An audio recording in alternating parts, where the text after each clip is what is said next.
I'm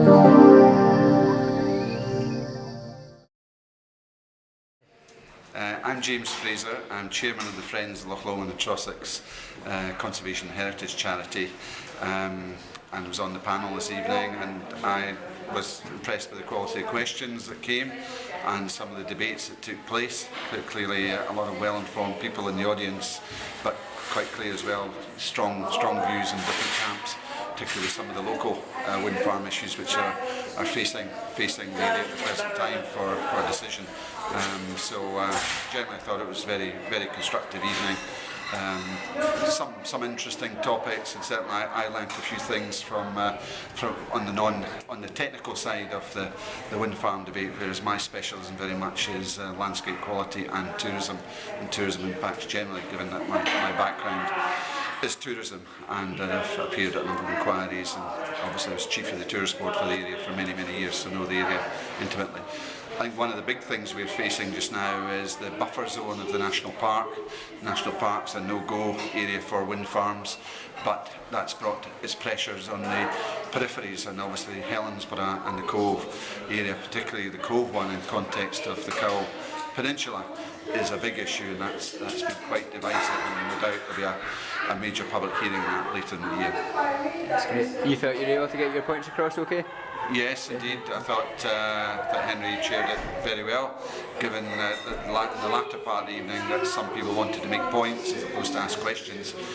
So he did well in the circumstance and spread the questions around very well, and we covered a fair bit of ground as well, which was very helpful.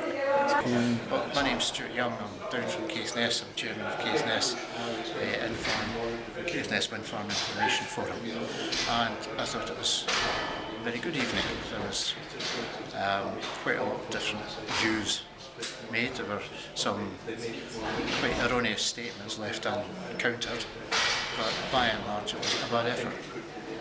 Hi, I'm Gordon Cowtan from Finnish Development Trust. I've just taken part in a big debate about renewable energy and wind farms.